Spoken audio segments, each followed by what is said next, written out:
Bueno, Ariel dice, muy interesante su planteamiento. Él dice que necesitamos mantener actualizada la legislación.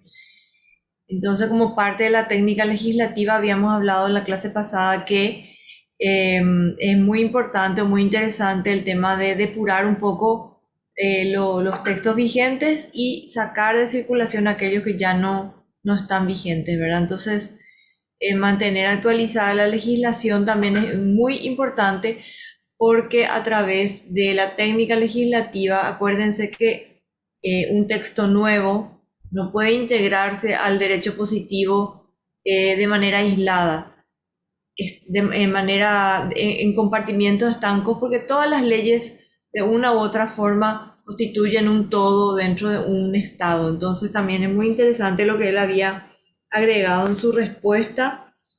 Javier había hablado en su respuesta sobre la idoneidad de las personas, es decir, que se tienen que preparar, efectivamente, tienen que, los congresistas, los parlamentarios, los legisladores tienen que tener personas idóneas al frente de sus despachos para la redacción de las normas. Posteriormente, al ingresar al circuito legislativo, pueden depurarse también porque van a pasar a comisiones, a estudios, entonces también se pueden finalmente depurar esas normas.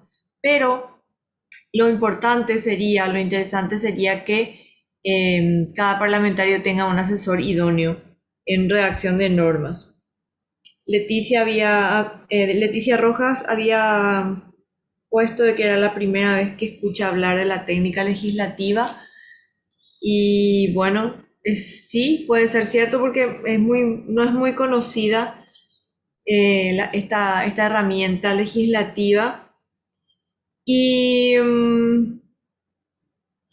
Rodrigo Núñez también habló de expertos, muy interesante también lo que había acotado, así que muchísimas gracias a todos por sus aportes, ¿verdad? Porque enriquece. Y bueno, al respecto, me gustaría que comenten un poco algo que les llamó la atención.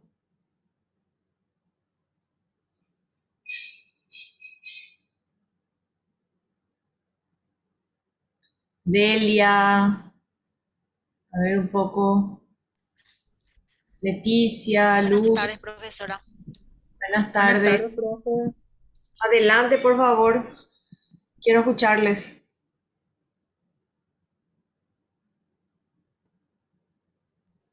No sé, le cedo a la compañera que dijo buenas tardes, no sé quién fue, antes que yo, Buenas pero tardes. Sí, Catalina parece que. sí, soy yo, solamente que justo se me cortó Ah, la señal, ¿verdad? No, lo que quería aportar nomás, doctora Alba, es que así mismo, como dicen todos los compañeros, para nosotros es nueva la materia, pero importantísima. Yo lo considero importante justamente porque nos permite conocer los pasos que se adoptan para la elaboración y adecuada redacción de las leyes en general también, ¿verdad? Y de las disposiciones normativas particulares, así como también para sus reformas o enmiendas, ¿verdad? Eso es lo que yo rescaté, lo que usted dijo en la clase anterior y de algún que otro material que tuve la posibilidad de leer. Entonces, sumamente importante, doctora, esta materia. Ojalá que podamos incorporarlo en la facultad como una, en la malla curricular sería interesantísimo también, así como usted dijo en la clase anterior, que gracias, Catalina. Yo creo que nos tenemos que involucrar todos los paraguayos porque finalmente nos afecta a todos, ¿verdad? Las leyes se escriben para todos, entonces saber un poco de dónde nacen y cuál es su proceso.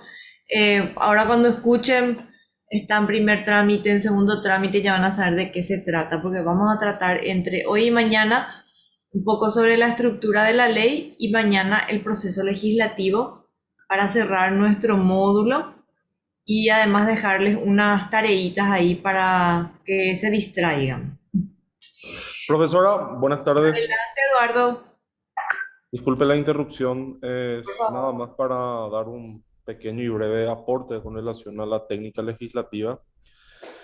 Bueno, yo considero que una buena técnica legislativa contribuye a evitar ambigüedades de cierta forma. También evita confusiones, contradicciones y Bueno, teniendo en cuenta de que se pueden evitar esos problemas, reduce un poco, digamos, la posibilidad de tener interpretaciones erróneas y conflictos durante la aplicación de la ley, ¿verdad? Una buena técnica legislativa, sin lugar a dudas, ayuda a mejorar la calidad del proceso legislativo en sí, ¿verdad? Es lo que yo pienso. Excelente, Eduardo, excelente. Sí, justamente esa es la idea de la técnica legislativa, colaborar con el legislador y sobre todo con el operador, el aplicador de la norma, que es finalmente el que tiene problemas a la hora de aplicarla si es que no es un texto claro, homogéneo, sin vaguedad, sin ambigüedad, ¿verdad? Como habías dicho. Muchísimas gracias, Eduardo. De nada, Víctor profe. Chauri, vos prendiste tu cámara. ¿Querés contarnos algo? Por fin le veo a alguien. Son todos tímidos.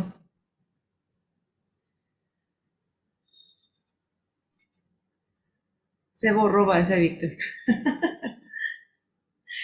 Profe, Hola, buenas Adela. ¿Qué tardes. tal? Buenas tardes. Adelante. Sí, eh, yo también había contestado, ¿verdad? La pregunta en base más bien a los materiales que ya tenemos también que nos hablan del objeto mismo, ¿verdad? De esta ciencia, que se refieren a la buena composición y buena redacción de la norma, ¿verdad? La coherencia, eh, la viabilidad y eficacia también, que es muy importante, ¿verdad? Sí mismo. Eh, y sobre todo también la seguridad jurídica, ¿verdad? También encontré como que decía una parte que él logra dar cualidad de certeza y de seguridad jurídica, ¿verdad? A los textos normativos, a las leyes eh, que van saliendo, ¿verdad? Como producto de este proceso de elaboración de leyes. Así es, Y bueno, gracias. Sí, te eh, escuchamos. y simplemente eso, ¿verdad? Ya lo puse ahí en mi contestación. Y también pedirle una disculpa en el día de hoy. Yo tengo que tomar un examen, también soy docente.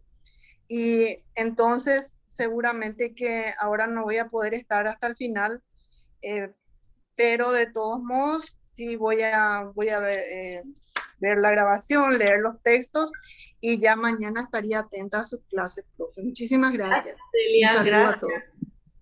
Muchas gracias. Bueno, ¿quién más? Si me permite, doctora, ¿qué tal? Adelante, Neri. ¿Cómo estás? Muy bien, gracias. Bueno, por sobre todo agradecerte, muy interesante las clases. Y yo contarte un poco algo que estoy aprendiendo, ¿verdad? Ya he tenido la oportunidad de leer materiales sobre técnica legislativa. No en digamos, nunca participé en un curso, pero sí he tenido materiales de amigos que me han prestado. Y por sobre todo lo que aprendimos la otra vez, yo estuve el viernes, el sábado, después tuve que ver grabado. Estamos con muchos compromisos en materia electoral porque soy funcionario de la justicia, estamos medio complicaditos. Sí, seguro Y que sí. con respecto al área que yo por sobre todo, yo trabajo mucho con organizaciones intermedias, me viene muy bien porque también lo que vimos la otra vez y lo que vamos a ver evidentemente me va a ayudar bastante, no solamente con el tema de legislación, porque nosotros trabajamos con estatutos, ¿verdad? Y cada organización social, clubes, también tienen la redacción de estatutos sociales que son normativas de cada organización. Internas, internas para ellos. Entonces, un poco esto me va a ayudar bastante, ya que siempre asesoramos y se puede aplicar también, evidentemente, aparte de hacer leyes para nuestro país, también a mí del lado de reglamentaciones y estatutos en cuestiones de organizaciones intermedias me ayuda bastante, ¿verdad? No tiene el alcance pero nacional, ¿verdad? Pero es algo que está en mi rubro de trabajo, ¿verdad? Entonces, agradecerte y estoy atento que puedo y estoy por acá, ¿verdad? Porque tenía que estar de viaje, pero me quedé por un motivo familiar, así que hoy estoy prendidísimo acá. Bueno, Neri, muchísimas gracias. Muy importante lo que dijiste, porque justamente la técnica legislativa es transversal a todas las instituciones que dicten algún tipo de normas, no solamente a las leyes. En el libro que publiqué el año pasado, tiene un capítulo especial sobre acordadas, sobre dictámenes, sobre sentencias, sobre ordenanzas municipales y el proceso de formación y de estudio y formación de una sanción de una ordenanza. O sea que es transversal a todo tipo de norma, independientemente del alcance que tenga. Así que fantástico tu aporte y muchísimas gracias. Y mi respuesta ya todavía no pasé, así que tengo tiempo todavía hasta las 23:59, voy a estar pasando hoy. Así que, Sin problema. gracias. Bueno, vamos a empezar nuestra clase de hoy. Ojalá pueda compartirles un video. Por favor, díganme si es que se ve en mi pantalla. Se ve, doctora. ¿Se ve? Y se ve. Bueno, comparto con ustedes el video y después comentamos y después ya iniciamos de lleno nuestra clase de hoy. Ojalá tenga audio, suele ser el problema, así que espero que se escuche.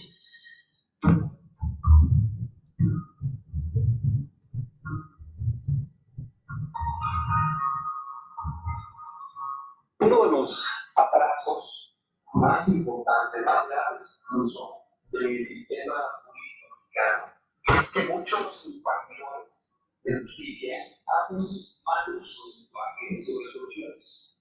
Cuando lo lógico sería todo lo contrario, hicieran resoluciones claras, transparentes y sobre todo entendibles para cualquier ciudadano. Muchos especialistas en derecho lo que realmente hacen es que justicia de la gente. Son poco empáticos con el manejo de la justicia para cumplir lo que hacen sus resoluciones, sus sentencias.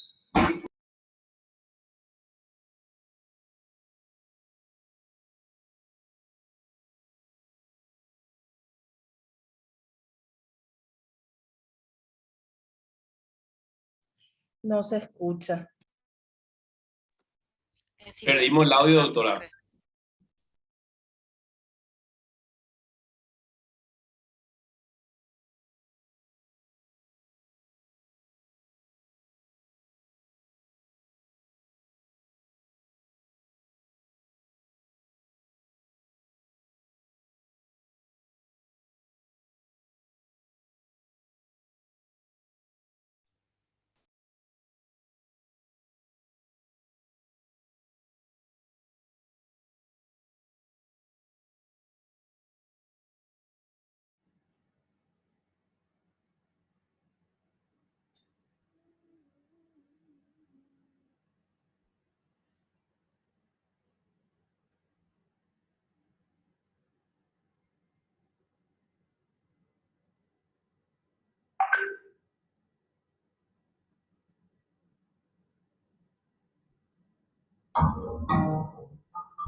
Voy a volver a compartir.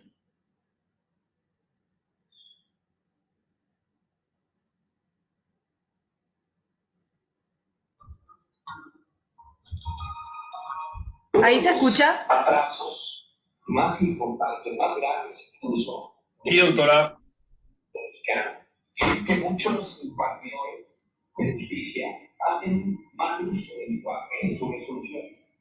Cuando lo lógico sería todo lo contrario, hicieran resoluciones claras, transparentes y sobre todo entendibles para cualquier ciudadano. Muchos especialistas del derecho lo que realmente hacen es que alejan la justicia de la gente. Son poco empáticos con el manejo de la justicia. En consideración se acaba discriminando a los ciudadanos de la justicia, porque realmente no se explica en la realidad de los derechos humanos. Cuando los destinatarios de estas sentencias o de estas resoluciones no comprenden el lenguaje jurídico, que deberían ustedes que la ciudadanía estaba perdiendo la confianza precisamente en el sistema jurídico. En la medida en que las leyes sean más claras y permiten aplicar soluciones, se humaniza el sistema y la gente. En México tenemos un mandato constitucional que las sentencias y los partidos no consideran. Deberán ser los propios jueces quienes las expliquen de frente y cara a la ciudadanía de la audiencia pública. Es un paso magnífico del derecho que beneficia a todos. Veamos si las autoridades pueden acercar el derecho a la gente para una comprensión de las sentencias y para la transparencia de la justicia, para que este lenguaje jurídico, este lenguaje legal, acabe siendo un verdadero lenguaje ciudadano. Y con eso ponemos el derecho al alcance de todos.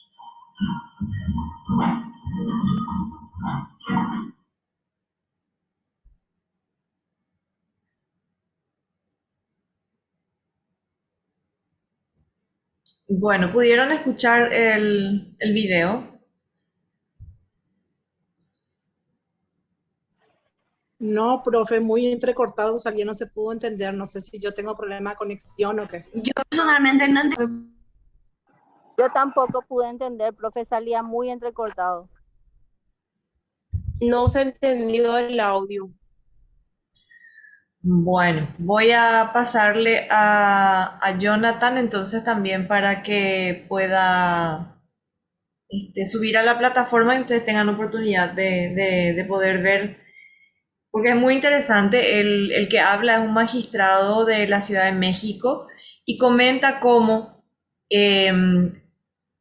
los magistrados en sus sentencias no utilizan un lenguaje claro, un lenguaje un poco más cálido en relación a sus escritos, a sus sentencias, ¿verdad? Entonces esto trae como consecuencia que la justicia se aleja de la gente porque no entiende o no pueden comprender lo que está establecido en esa sentencia. Entonces yo les dejo un poco eso para que miren, si pueden verlo hoy, sería genial para que ustedes mañana podamos comentar, porque realmente el comentario quería hacerlo hoy, pero en vista de este problemita, entonces vamos a hacerlo mañana. Así que Jonathan, si es que, no sé si tienen ustedes un grupo de WhatsApp, capaz que se pueda enviar ahí, después cada uno puede reproducir el video, ¿verdad? Bueno, vamos a empezar nuestra clase. ¿Se ve la lámina?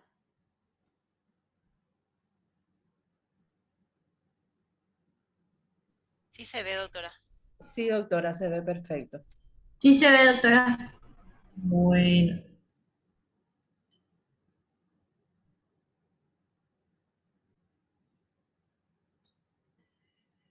Bueno, hoy vamos a mirar un poco la estructura de la ley, el esqueleto de la ley, cómo está compuesta o qué partes tiene que tener, y para arrancar un poquito con eso vamos a definir primero, obviamente, magistrados, compañeros, colegas, cada uno tendrá una idea, digamos que, y sí, un concepto propio de lo que es una ley, ¿verdad?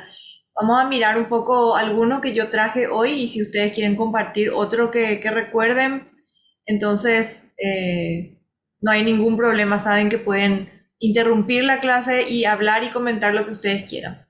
En sentido amplio se entiende por ley toda norma jurídica reguladora de los actos y de las relaciones humanas aplicable en determinado tiempo y lugar.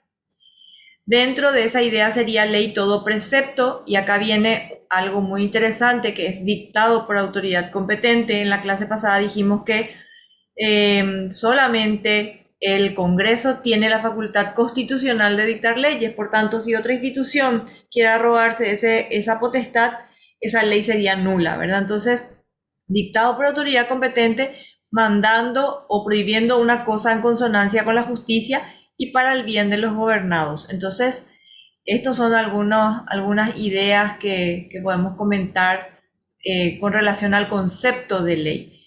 Dentro del concepto no solo entraría la ley en sentido restringido o propio como norma jurídica elaborada por los órganos estatales con potestad legislativa, que es lo que acabamos de comentar, que en los regímenes constitucionales son el Congreso que la sanciona y el jefe de Estado que la promulga, es nuestro caso en particular, sino también los reglamentos, ordenanzas, órdenes, decretos, justamente en esa prelación que habíamos comentado el viernes o el sábado en la clase, dictados por una autoridad en ejercicio de sus funciones. Esto saqué del manual, nuestro eterno diccionario jurídico de Osorio.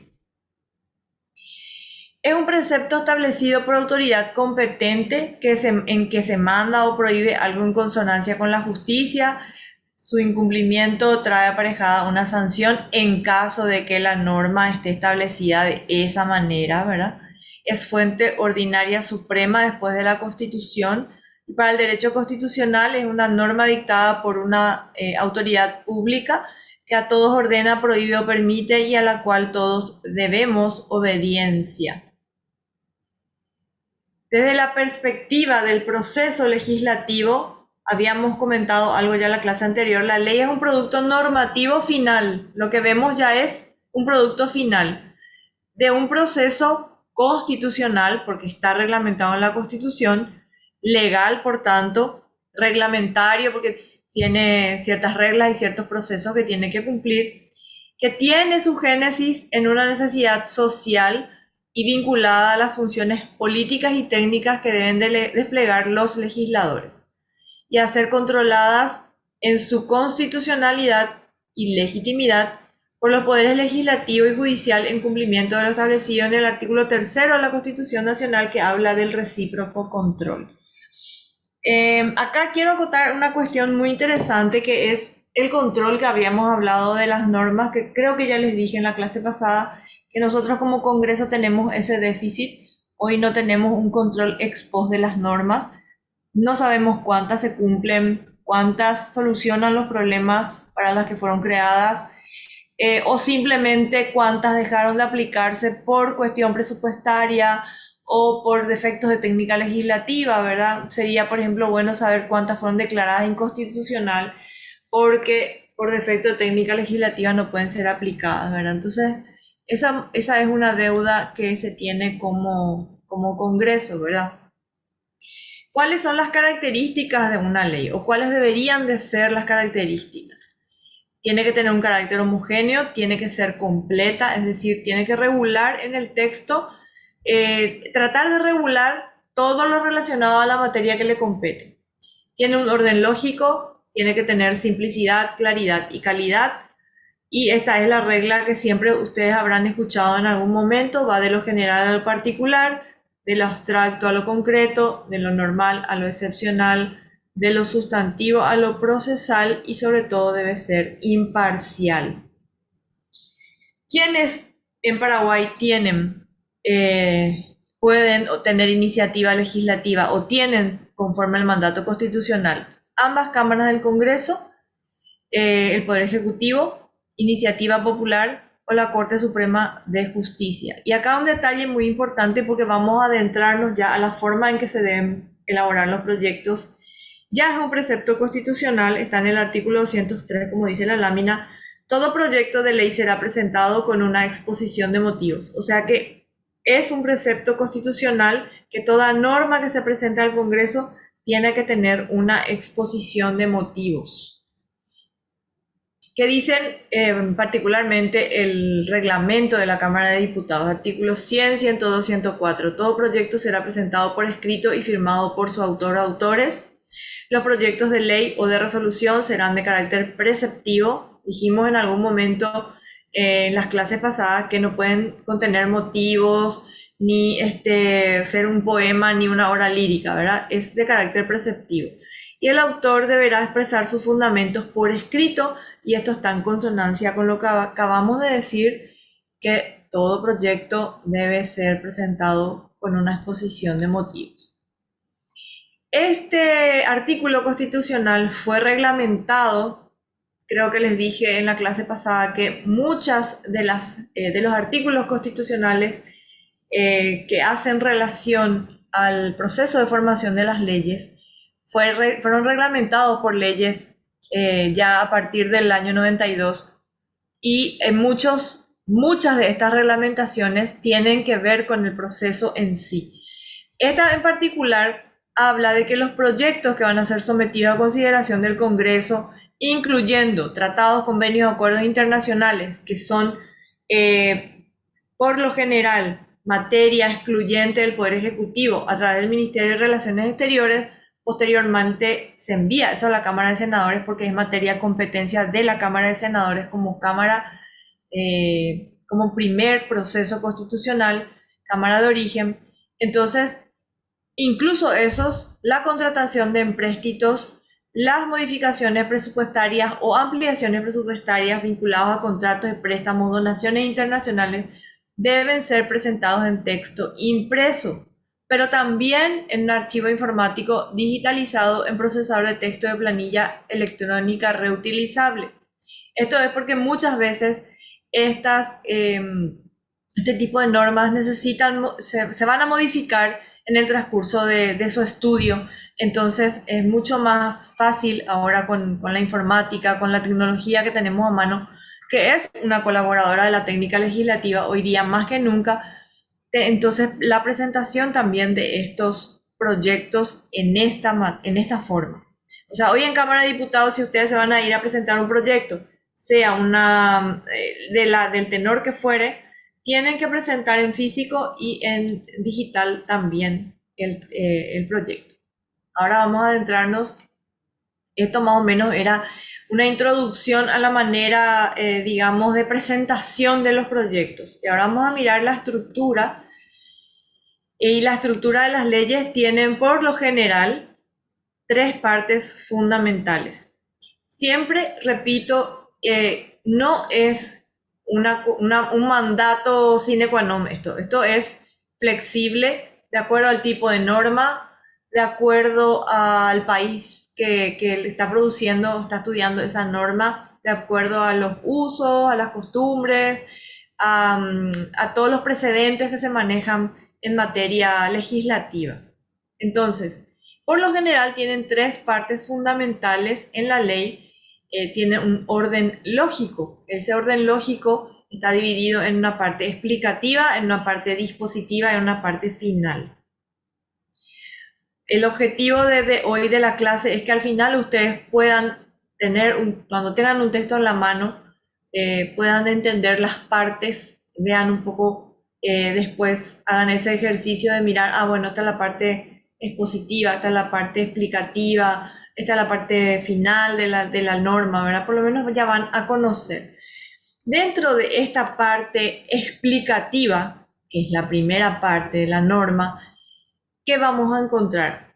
Primero, la exposición de motivos, como dijimos, o preámbulo. Algunos países usan la palabra preámbulo y vamos a mirar un poco las diferencias. Y también en la parte explicativa vamos a encontrar el título o nombre de la ley.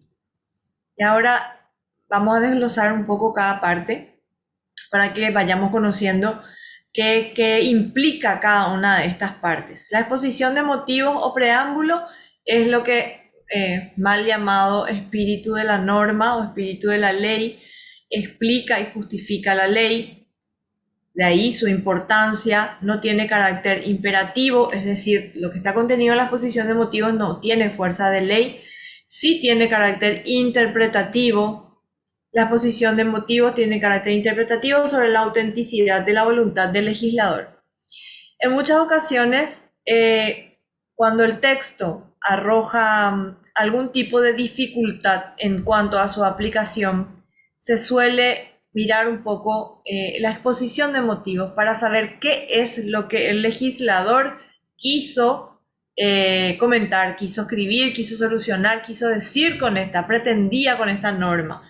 Entonces, por lo general, los constitucionalistas son los que en la mayor parte del tiempo van a la fuente, van a la exposición de motivos, van a las actas de la constituyente para poder determinar un poco qué quiso decir el legislador al redactar esa norma.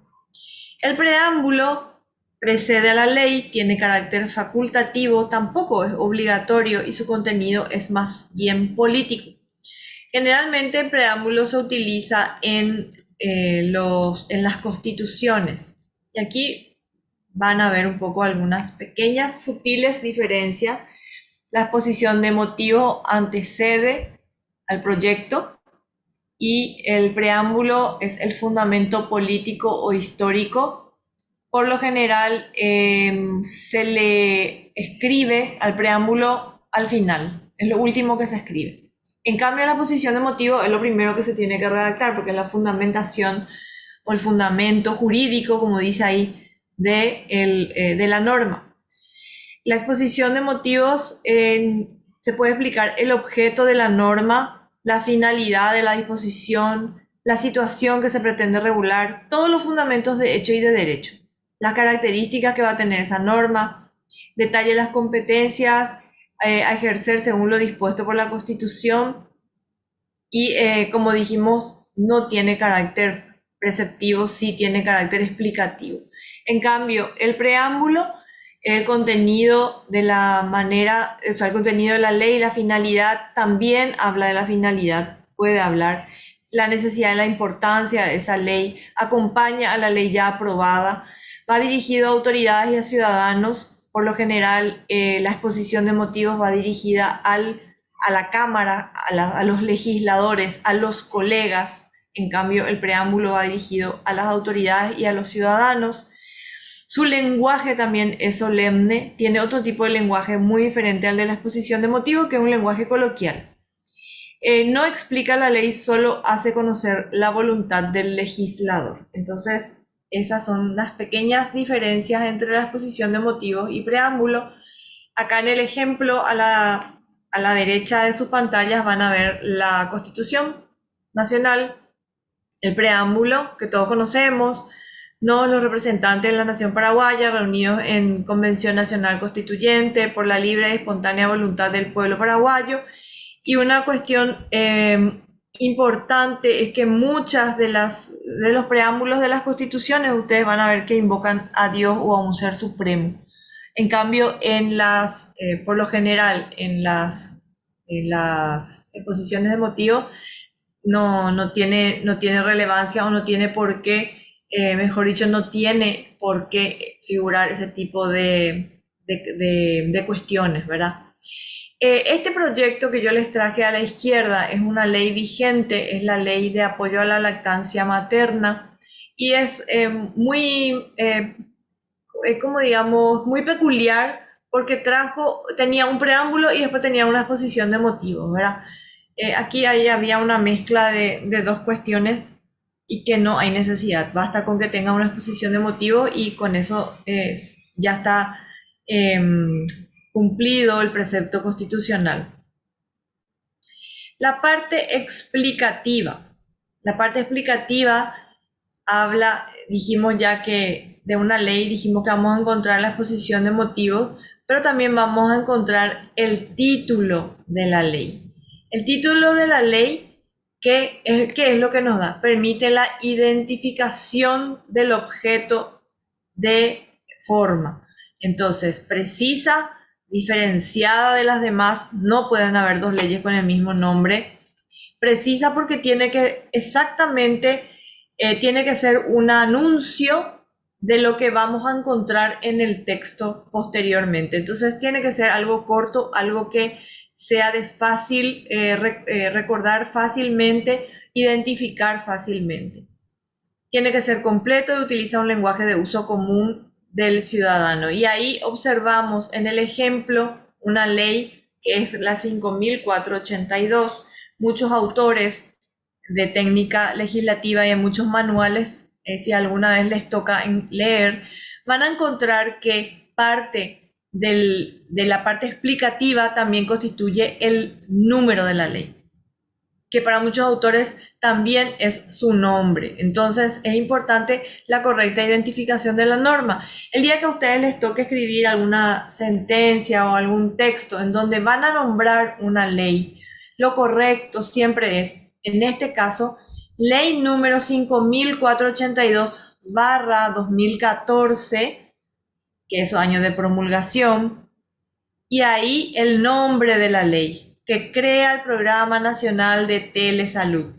Entonces, esa es la manera correcta de identificar una norma a la hora de escribir dentro de un texto, sea del tipo que fuere, y más aún si se trata, por ejemplo, de una sentencia o de una resolución judicial del índole que fuere. La correcta denominación de las normas hace que sea mucho más fácil entender el texto. Entonces, dijimos que tenemos el número de la ley y el nombre que crea el Programa Nacional de Telesalud y obviamente eso nos da ya más o menos un panorama de qué es lo que vamos a encontrar en el texto.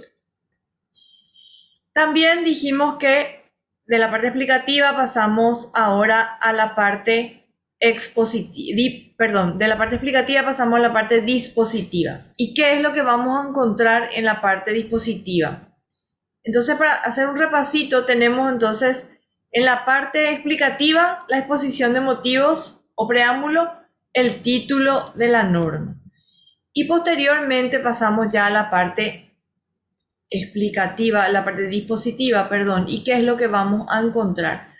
La parte dispositiva es la parte sustantiva de la ley. Vamos a encontrar ya la traducción del contenido de la intención del legislador en artículos. Todo eso que estaba en la exposición de motivos, vamos a encontrarlo ya traducido ya en artículos. Tiene que tener un orden sistemático, también tiene que tener un orden temático, y el orden sistemático que implica la separación de las leyes y su agrupamiento en diferentes niveles.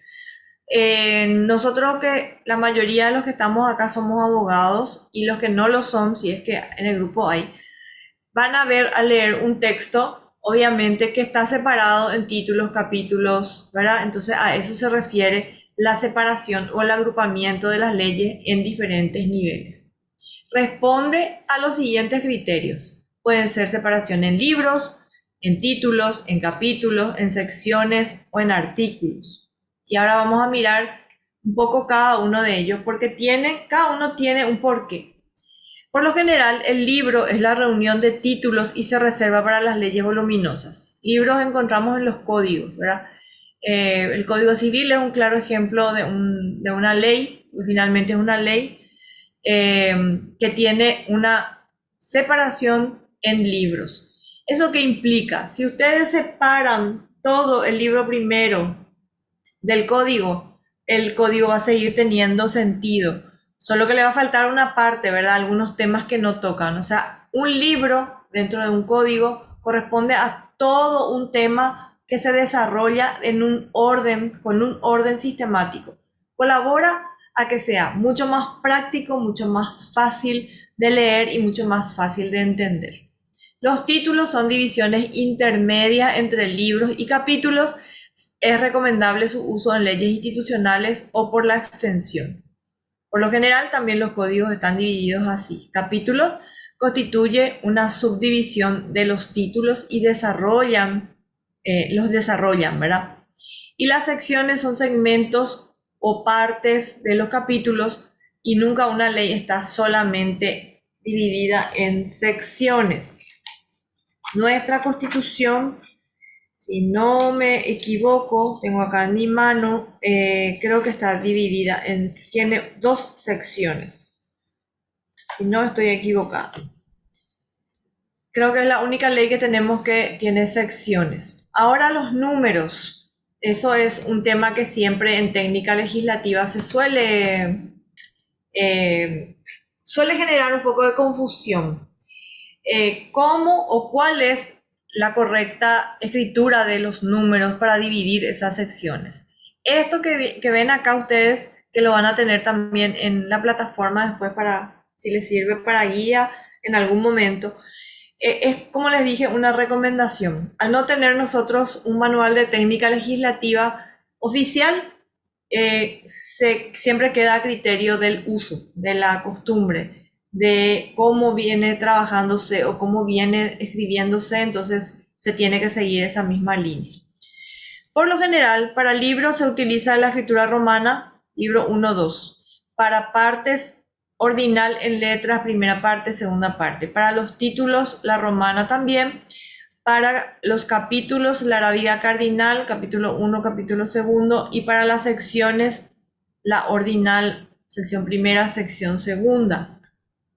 Para los artículos es también la ordinal, perdón, la arábiga cardinal. Generalmente los artículos del 1 al 10 al 9 van escritos con volada. Volada es el cerito que lleva a cada número. O sea, vendrían a ser números ordinales, y a partir del 11, artículo 11, se escribe sin volada. Lo recomendable es utilizar directamente la escritura de los artículos sin volada para no generar confusión y sobre todo en el momento de la lectura de esos artículos. Entonces dijimos que en esta parte sustantiva tenemos un orden sistemático que es el que acabamos de mirar, la división de las leyes en diferentes estancos, cada uno con su nombre, y también tenemos un orden temático. Ese orden temático, ¿en qué colabora? En facilitar la identificación de sus disposiciones y se ubican en los primeros artículos. Tenemos así disposiciones generales o directivas, disposiciones orgánicas, disposiciones procedimentales. Dentro de esas disposiciones generales, y acá ya vamos a entrar directamente al texto mismo, a la norma misma, dentro de esas disposiciones generales o directivas reflejan la idea principal y un avance del contenido de la norma. ¿Y qué tenemos en esa primera parte? Tenemos el objeto, el ámbito de aplicación, los principios, si es que va a llevar principios, definiciones también si es que las va a llevar.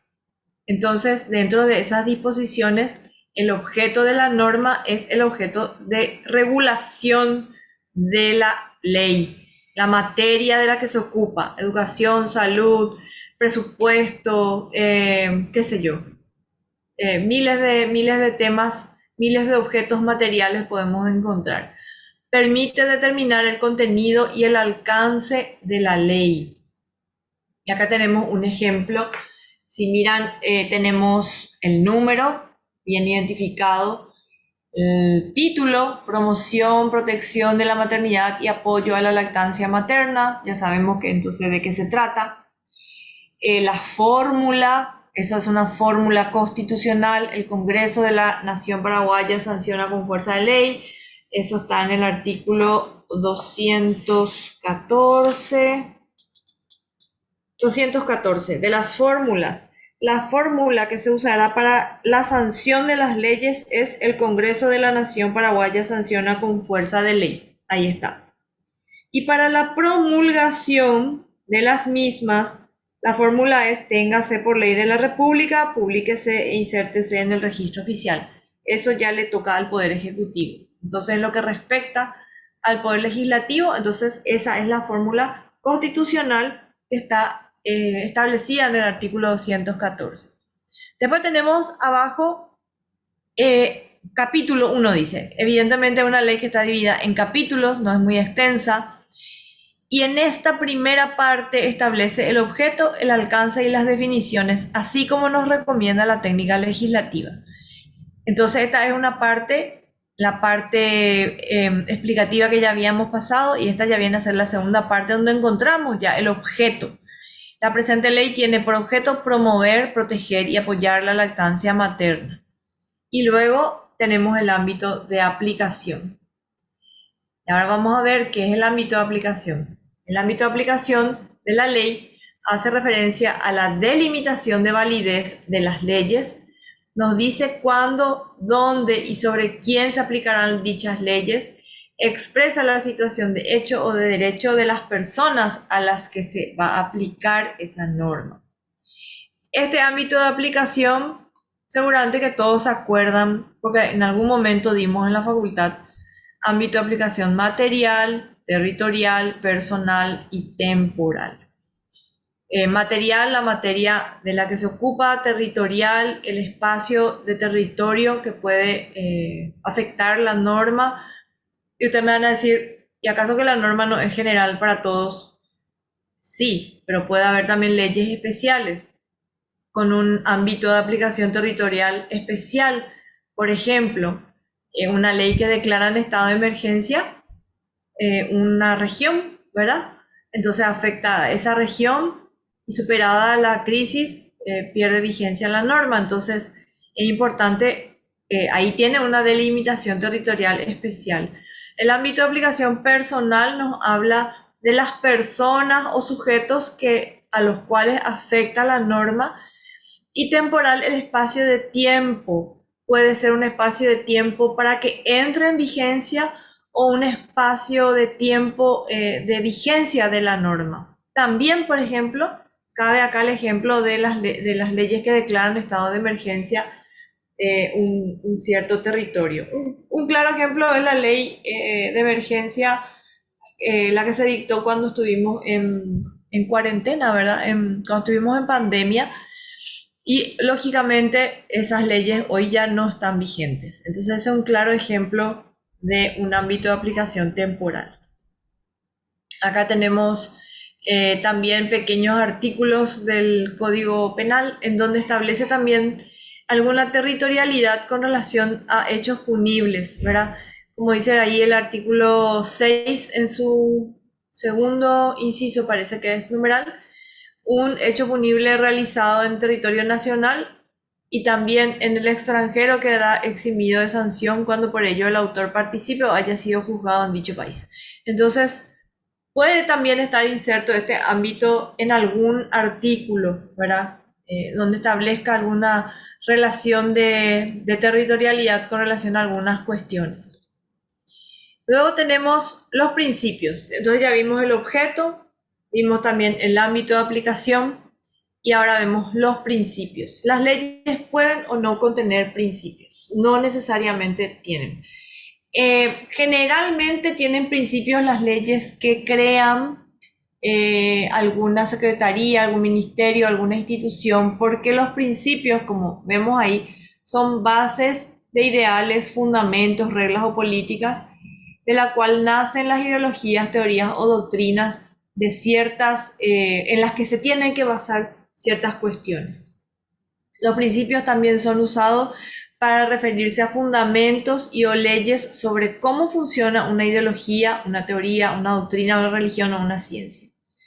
Entonces, se usa generalmente en sentido filosófico, moral y ético. Les traje, son directrices sobre las que sustenta la aplicabilidad de la ley. El ejemplo es la orgánica del Ministerio de la Defensa Pública, y allí está establecido en el artículo 3, si se fijan ahí está el nombre, orgánica del Ministerio de la Defensa Pública, ya sabemos que es la ley que crea, que establece, que dispone cuestiones relacionadas al Ministerio de la Defensa Pública. Tiene ahí título, es su división de estructura, como bien lo determina la técnica legislativa. Primero están las disposiciones generales, naturaleza de la ley, el Ministerio de la Defensa Pública, en adelante denominado la Defensa Pública, es una persona jurídica de derecho público que integra el Poder Judicial y goza de autonomía normativa y funcional, así como de autarquía financiera en la administración de sus recursos. Es decir, ahí nos habla de qué es la materia de esta ley. Luego habla de la autonomía y la autarquía. Y en el artículo 3 habla de los principios. Dice, la defensa pública adecuará su actuación a los siguientes principios específicos que orientan todas sus actuaciones. Entonces, ahí vemos y especifica luego el artículo que son principios a los que orientarán todas sus actuaciones. Y tenemos ahí interés prioritario, unidad de actuación, intereses predominantes del asistido, confidencialidad, intervención supletoria. Es decir, son cuestiones filosóficas a las que el actuar del Ministerio de la Defensa Pública debe ajustar, valga la redundancia, su actuar, ¿verdad? Y por último, dentro de este orden temático, tenemos las definiciones. Habíamos dado un avance de lo que eran las definiciones en la clase pasada y de que había ciertas reglas que se tenía que cumplir a la hora de definir. No es definir por definir nomás, porque esto puede generar confusión, si es que sobre todo no se va a tener en cuenta la existencia de otras normas vigentes a la hora de hacer esas definiciones. Se ubican entre las disposiciones preliminares, como dijimos. Por lo general van en el artículo 3, artículo 4, si es que no se determinan otras cuestiones prioritarias antes, ¿verdad? Son el significado legal de las palabras, pero utilizadas para esa norma. La disposición normativa solo debe contener definiciones si estas son indispensables, como dijimos, si el término no tiene un significado claro y unívoco o si aparecen empleados en una acepción que no tiene correspondencia con la más habitual. Entonces ahí tenemos de vuelta unas, digamos que reglas, pequeñas reglas que se deben considerar a la hora de definir. Existen reglas para conseguir buenas definiciones, pero su utilidad es tan solo indicativa. O sea, evidentemente, como les dije, siempre son estas recomendaciones. Tradicionalmente se postulan las siguientes 4. Una definición debe dar la esencia de aquello que se define. Una definición no tiene que caer en un círculo vicioso. Una definición no debe ser negativa cuando puede ser positiva, y esto es muy importante porque las leyes deben ser propositivas. Ese debe ser el lenguaje el lenguaje que se debe aplicar. En una definición no se tiene que expresar en un lenguaje figurado u oscuro, porque deja de ser una definición y complica más la aplicación de la norma. En cuanto a los términos jurídicos, en particular para los términos jurídicos, es necesario tener en cuenta en orden excluyente, en primer lugar, su significado legal, deducible de las definiciones contenidas en los códigos o en otras disposiciones normativas, usos y costumbres. En segundo lugar, el significado atribuido por la jurisprudencia predominante. Y en tercer lugar, el significado atribuido por la doctrina prevaleciente. Entonces, estas son algunas cuestiones que se tienen que tener en cuenta si se toma la decisión de incluir definiciones dentro de un texto.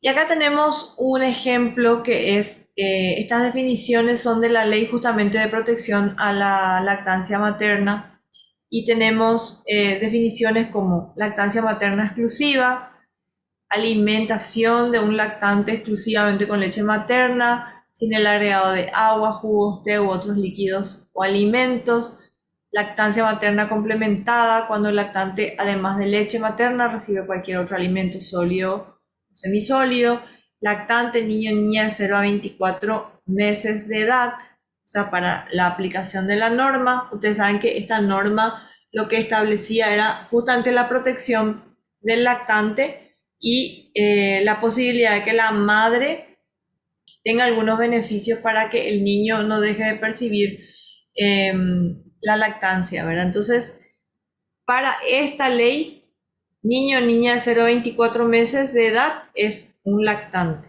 Cuando el niño pasaba esa edad, ya por lo general no se le tenía en cuenta con relación a la aplicación de la norma. Y niño o niña pequeño o pequeña, niño o niña de 24 meses hasta 36 meses de edad cumplidos. Van a ver que hay incongruencias con el código de la niñez, ¿verdad? Entonces es muy importante cuando se va a definir, entonces, tener mucho cuidado con las definiciones existentes en otras normas y sobre todo en la doctrina. Bueno, miramos entonces primero las disposiciones generales. Dijimos que teníamos el objeto de la norma, el ámbito de aplicación y principios si es que la norma así lo establece. Luego vienen las disposiciones orgánicas en el caso en que sean leyes que dispongan la creación de algún tipo de institución o el cambio de denominación. A veces una secretaría pasa a ser un ministerio, entonces se tiene que reestructurar, se tiene que reorganizar, se le vuelven a asignar roles. Entonces esas son leyes orgánicas. Crean órganos o instituciones, se ubican antes del procedimiento que las establece. Ahí ven luego a la izquierda, dice primero disposiciones orgánicas y después disposiciones procedimentales. Porque nosotros no podemos poner primero el procedimiento que va a realizar esa institución sin antes crearla. La lógica nos dice que primero tenemos que crear el ente o la institución y después asignarles procedimientos y roles. Allí tenemos como ejemplo la ley que crea la Secretaría Nacional por los Derechos Humanos de las Personas con Discapacidad, es la CENADIS. Allí ven también el uso correcto de vimos la clase pasada acerca de las siglas o también que en el título ya figura, se repite una sola vez en el texto entre paréntesis, una sola vez se escribe totalmente el nombre de la institución y luego ya se utiliza sus siglas, ¿verdad?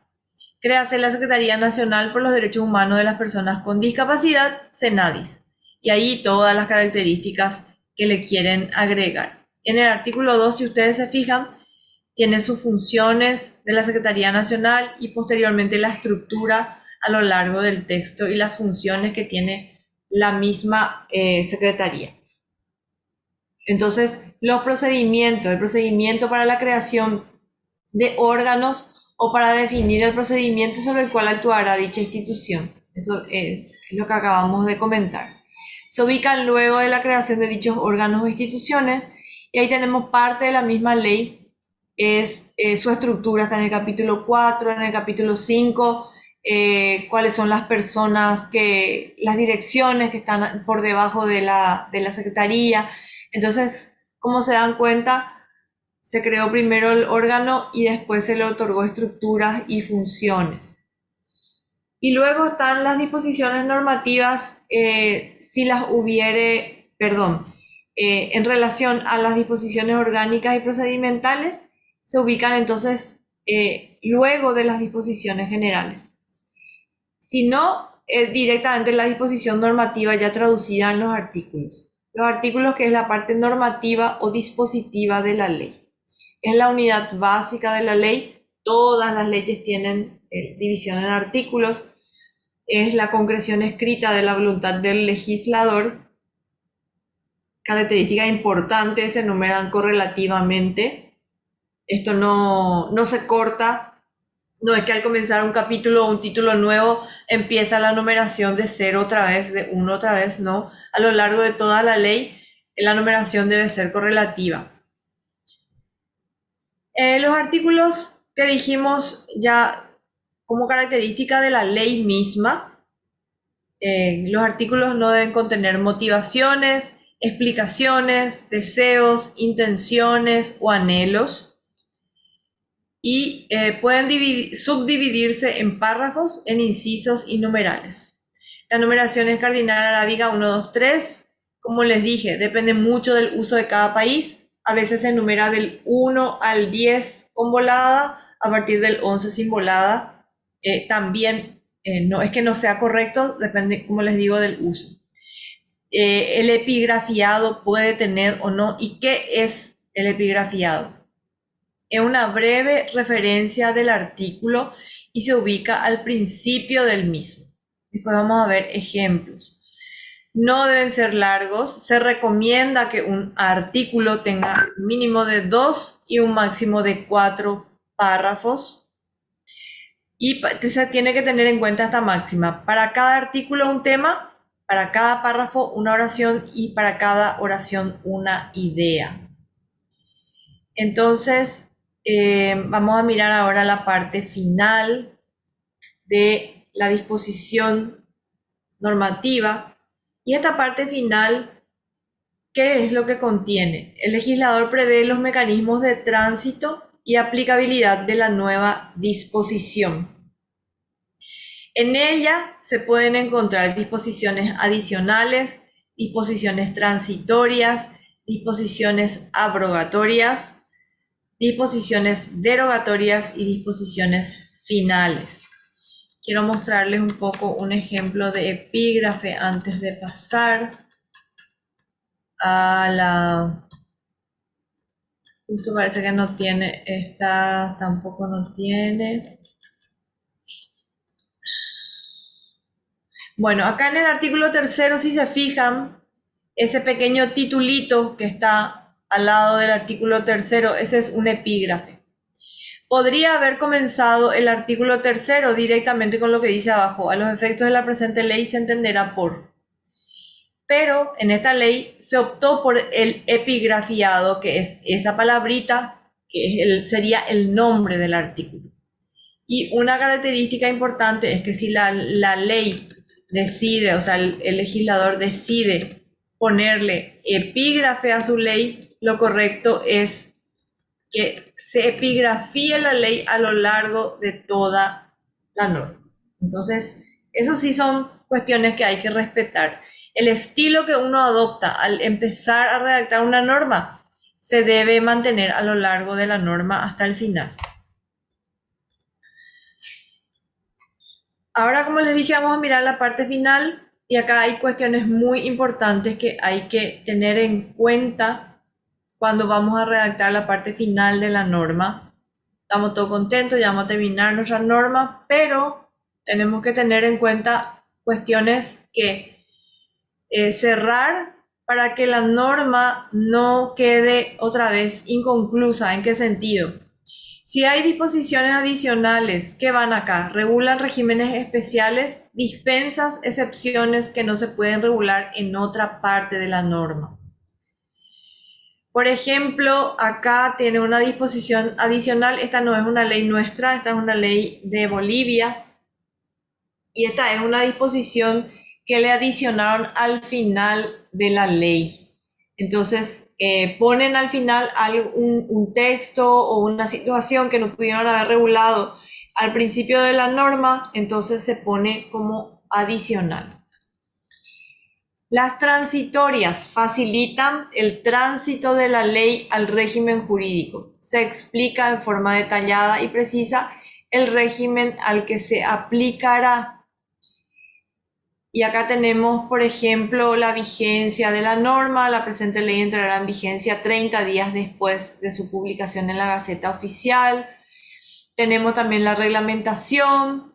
Dentro de los 6 meses siguientes a la entrada en vigencia de esta ley, el fiscal general dictará los reglamentos e instrucciones generales. También entonces es una disposición que va en las disposiciones finales o transitorias.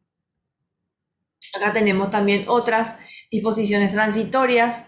Tenemos el artículo 96, que es el artículo que a mí me estaba llamando la atención. A partir de los 5 años de la promulgación de la presente ley, todas las universidades e institutos superiores deberán contar con un mínimo de 10% de profesionales con título magíster de plantel docente y 3% con título de posgrado de doctor. O sea, son disposiciones que finalmente no fueron introducidas a lo largo del texto, pero sí son disposiciones importantes que pueden ir dentro de este apartado final, en la parte final de la norma, como una disposición transitoria, porque es una cuestión que está ordenando ahí, está disponiendo que a partir de los 5 años de la vigencia de esa norma, tiene que reunir esos requisitos que están establecidos en el artículo 96.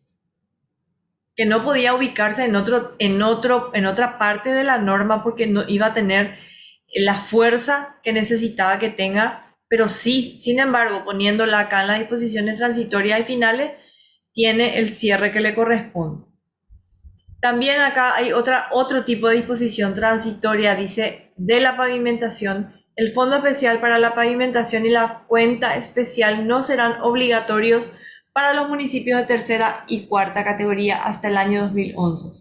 También es una disposición transitoria, algo muy especial, muy puntual, muy específico, y da ahí hasta, fíjense que da temporalidad. Entonces, este también es un tipo de disposición transitoria, algo que no estaba inserto en otra parte de la ley, pero que sin embargo acá al insertarle cobra fuerza. También, y viene la parte importante que no se suele cumplir y que es fundamental, las disposiciones abrogatorias y las derogatorias. ¿Qué son las abrogatorias? Abrogar, ahí dice al final de la lámina, anulación o modificación total de una ley, precepto o código por otra ley, precepto o código. Es decir, pierde vigencia una norma. Es una modificación, una anulación total de la ley. Muy diferente a lo que es una derogación. Pero en nuestro país, esta palabra no está incorporada al vocabulario legislativo. Tímidamente ahora están empezando a utilizar los legisladores porque hay tomó una dinámica ahora dentro del Congreso con el Instituto Técnico Superior Legislativo de ir incorporando ya vocablos modernos, ¿verdad? Entonces, no se puede obligar al legislador a utilizar estos términos cuando no son de uso corriente. Entonces, de a poco están tratando de introducir la terminología nueva, ¿verdad? Entonces, ¿cómo deben ser escritas estas abrogaciones? Porque si vamos a dejar anular una norma vigente por otra norma, esa es la regla, una ley por una ley, un reglamento por un reglamento, un decreto por otro decreto, tenemos que ser muy cuidadosos al respecto porque vamos a sacar del circuito del derecho positivo o una norma. Entonces, deben ser claras, terminantes y concretas. Solo indicar con mayor precisión posible la norma que se abroga.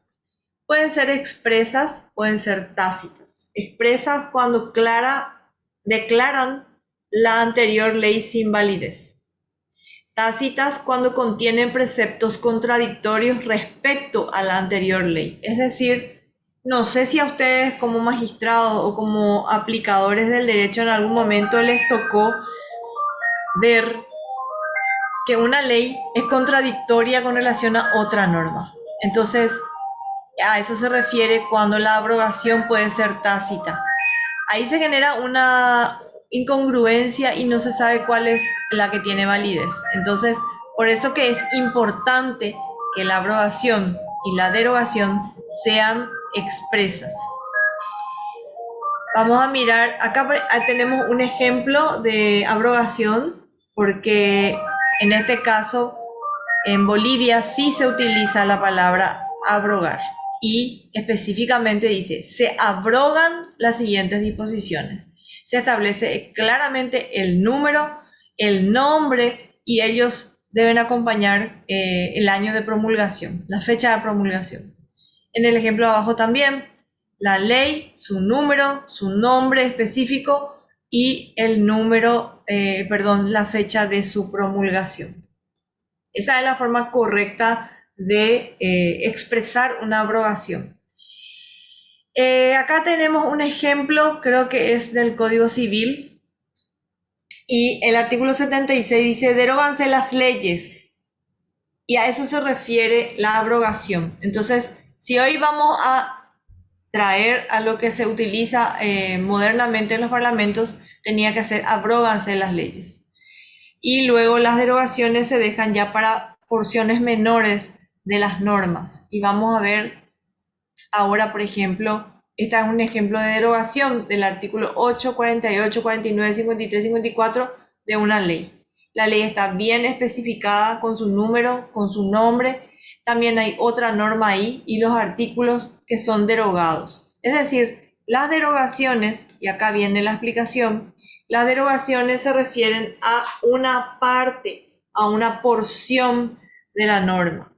Abajo dice derogar es dejar sin efecto parte de una norma jurídica, privación parcial de los efectos de una ley. ¿Qué dice la explicación? ¿O cómo se deben redactar? Expresan la voluntad de excluir parcialmente una o más disposiciones del ordenamiento jurídico, deben ser redactadas de manera expresa o directa. La ley lo establece de forma clara en un artículo, especifica exactamente qué es lo que se va a derogar. Y puede ser tácita o indirecta, resulta de la incompatibilidad de una ley con otra, lo mismo que ocurre con la abrogación. Entonces ahí hay un choque, hay una necesidad real de determinar con exactitud cuál es la norma derogada o cuál es la ley abrogada para que no haya conflictos a la hora de aplicar la norma. Se suele utilizar mucho en la legislación paraguaya lo que establece el artículo 23 que les traje en el ejemplo. Quedan derogadas todas las normas contrarias a las disposiciones previstas en la presente ley. Es el clásico, pero eso está mal. El legislador se tiene que tomar el trabajo, o el técnico o el asesor legislativo se tiene que tomar el trabajo de determinar con claridad cuál es la norma que perdió vigencia. Porque tengo entendido no tengo nomás ahora a mano yo la sentencia, eh, fue dictada utilizando una norma derogada. Y eso es grave. Entonces, voy a buscar después cuál es la sentencia y a qué se refería para traerles exactamente el ejemplo. Bueno, acá tenemos más disposiciones transitorias. Tenemos, dice disposición derogatoria del artículo 82, deroganse todas las disposiciones legales contrarias a la presente ley. Mal, mal. La entrada en vigor, la presente ley entrará en vigor a los 6 meses de su promulgación. Y ahí tenemos una temporalidad establecida también en esta norma y establece desde qué momento va a entrar en vigor la normativa, esta normativa, ¿verdad? Entonces también pueden ir en las disposiciones finales el ámbito temporal de la norma. Las disposiciones finales, normas que confirman, destacan o incluyen enunciados que aclaran el objeto y el alcance de la norma o sus repercusiones finalmente si hay necesidad. Este es un decreto en donde la vigencia de la norma está en las disposiciones finales y transitorias. Los anexos. Y una ley puede tener anexos o no. Es mi consulta a la clase.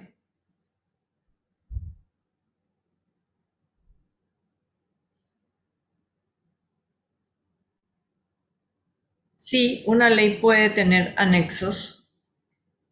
¿Y los anexos para qué sirven? Es una ampliación, es una explicación también, cuestiones que no hacen a la norma, pero que sí la explican o la amplían, pueden ir dentro de los anexos. Aplicación de un procedimiento de presentación que separa de la parte dispositiva, es decir, no tiene fuerza de ley, debido a su carácter técnico o a su extensión, determinados elementos o partes de los artículos. Yo te iba a preguntar eso, profe, no forma parte de la ley misma normativamente hablando, pero sí aclarando sí puede haber anexos en leyes. Exactamente. Y vamos a ver ejemplos de leyes que tienen anexos. Por ejemplo, acá, primero los tipos de anexos. Los posibles tipos materiales que pueden constituirse anexos. Tenemos ahí, tenemos ilustraciones, tablas suplementarias, materiales, ilustraciones, mapas, fotografías. También pueden ser planos, dibujos arquitectónicos, informes. Pueden ser otras leyes, otros reglamentos complementarios, pueden ser estadísticas, pueden ser tablas de descripción técnicas, pueden ser anexos de personal, como es en el caso de la ley de presupuesto. Acá está, les traje como ejemplo el anexo del personal del Banco Nacional de Fomento. Esto va siempre con la ley. La ley de presupuesto tiene una fase que es de artículos y otra de tablas numéricas, que son los anexos. Ahí luego dice el titulito anexo. También otra norma que trae anexos suelen ser las leyes de expropiaciones. ¿Por qué? Porque muchas veces tienen que tener, pueden tener planos georreferenciados, pueden tener fotografías, y tienen que tener las dimensiones exactas del inmueble que va a ser expropiado o desafectado. Entonces también es una ley que puede tener y debe tener anexos. Bueno, esta primera parte, entonces, de la estructura de la ley, quería mostrarles un poco y nos queda todavía un tiempito como para avanzar con el tema de las modificaciones. Si tienen alguna consulta con relación a lo que acabamos de... Profesora, Sí, adelante. tengo entendido que en algunas leyes extranjeras también los artículos se subdividen en parágrafos, ¿verdad? Sí, así es.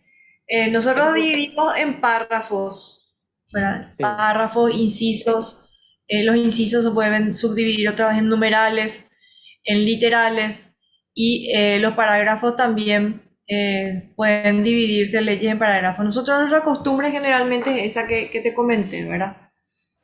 No ya, conozco una ley nuestra que esté dividida en parágrafos. ya. Otro temita también en nuestro artículo, nuestro código electoral, en su Sí, artículo 258 tiene una tabla de cómo tiene que aplicar el sistema DOM, ¿verdad? Que es un ejemplo, no para una guía para el que no sabe cómo se para utiliza el legislar, sistema DOM. perdón, Exactamente. sí. Así es. Ujú.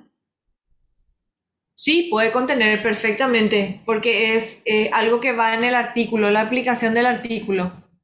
Puede tener o podía haber ido como anexo también.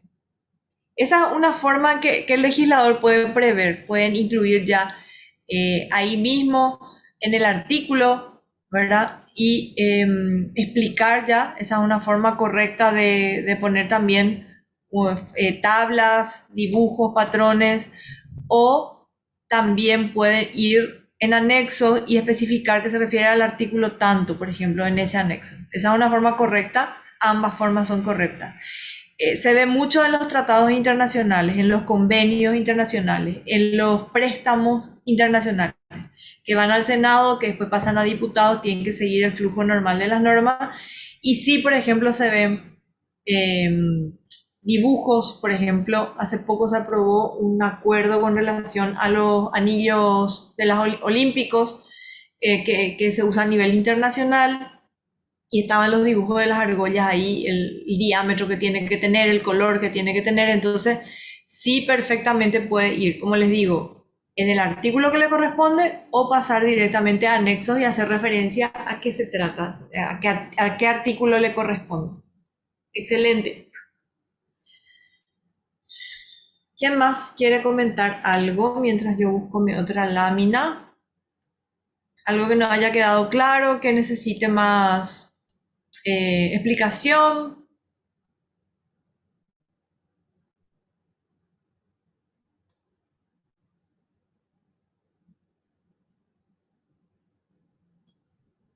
Quedó tan claro todo. Muy claro, profesora. Bueno, qué gusto entonces. Como les dije, siempre estas son recomendaciones. Hasta que Paraguay no se tome un poco el trabajo de tener un manual, va a ser así. Vamos a manejarnos por los famosos precedentes, o por la manera tradicional, o por los usos, las costumbres, que es lo que se utiliza para redactar las normas, ¿verdad? Bueno, vamos a continuar. Nos queda un chiquitito de tiempo. ¿Se ve la lámina? Sí, se ve, doctora, se ve. Bueno, ¿cómo modificamos textos vigentes? ¿Cómo, cuál es la regla? ¿Se modifica nomás? ¿Se toca nomás? ¿Cuál es la forma correcta en que se debe atender para intervenir en un texto vigente? Primero, ¿qué es una modificación? Y sus variaciones terminológicas, porque hay muchos términos que implican o que significa que se ha hecho una modificación a un texto. Modificación es un término jurídico genérico amplio referido a la derogación parcial de una norma, sustitución o agregación de la misma.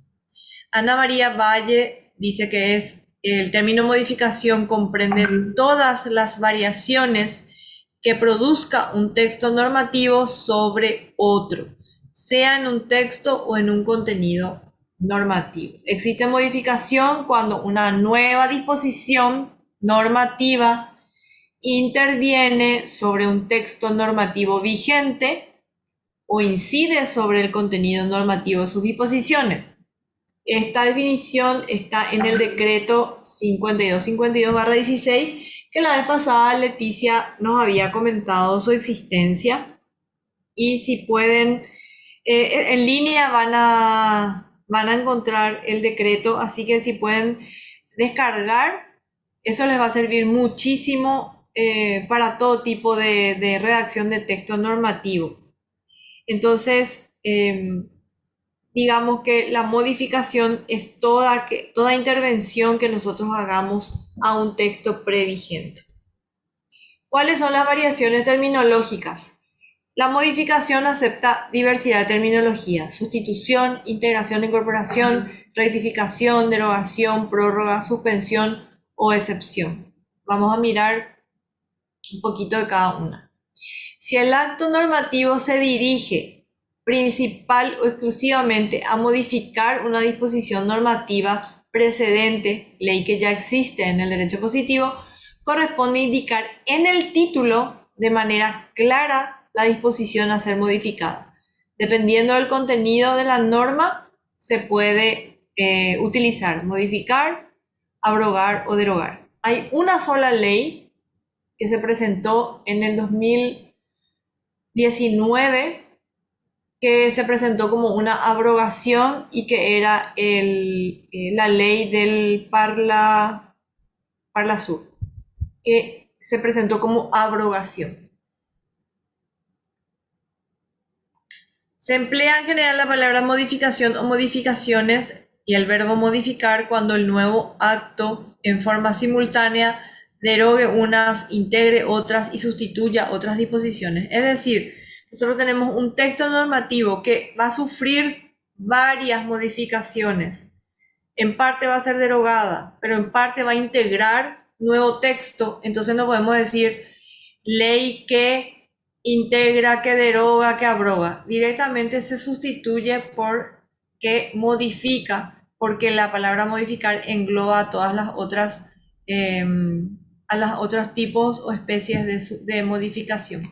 Y ahí tenemos un ejemplo. La ley 4.935 lleva un número diferente a la ley madre. ¿Cuál es la ley madre? En este caso, la ley madre está en el título. Es la ley 3180/2007 de minería, que ya había sido modificada por otra norma, por la 4.269. Una modificación a un texto previgente sigue el mismo circuito constitucional de una ley normal, es decir, debe ingresar a las cámaras y debe continuar su proceso constitucional normal, porque es una ley. Por más que modifique un texto vigente, es otra nueva ley. Entonces, dice en el título que modifica y amplía. En este caso va a modificar alguna parte y va a ampliar el texto de la ley de minería. Entonces, en el artículo primero, si ustedes se fijan, debe estar acorde con lo que está en el título. Entonces, tu título dice que modifica y amplía, ¿verdad? Entonces abajo el artículo primero es modifícanse y ahí los artículos que van a ser modificados. Y por supuesto que se establece, también se hace referencia también a que la norma fue modificada ya en algún momento. Ustedes me preguntarán por qué la modificación no se hace sobre la ley modificada ya, sobre la 4.269, porque es regla que todas las modificaciones se hagan sobre el texto madre. Esa es una regla que no se puede saltar. Entonces, es importante que nosotros al realizar una modificación de un texto, aclaremos de manera concisa, clara, cuál es la norma que vamos a modificar o cuáles son los artículos de una norma que vamos a modificar. Lo mismo pasa con las derogaciones y las abrogaciones. Debe identificarse de manera exacta, precisa. Tenemos otro ejemplo que modifica el artículo primero de la ley 4.734/2012 debería de ser, porque se tiene que escribir completo el año de promulgación. y está el título al lado de la ley que suspende la vigencia de la ley. Esa ya era una modificatoria, luego suspendía luego ya la aplicación de una norma y otra vez modificaba normas de una ley vigente que era el Código Procesal Penal. O sea, si ustedes en este momento leen este título, no van a entender dónde estamos parados. Esta es una modificación cuyo título está mal redactado. Entonces, para que vean que cuando no se es claro en el título de la norma, ya genera automáticamente confusión, genera ya automáticamente rechazo, ya no te cuesta ya continuar leyendo, ¿verdad? Y acá quiero proponerles un poco un ejercicio. ¿Cómo ustedes replantearían el título de esta norma?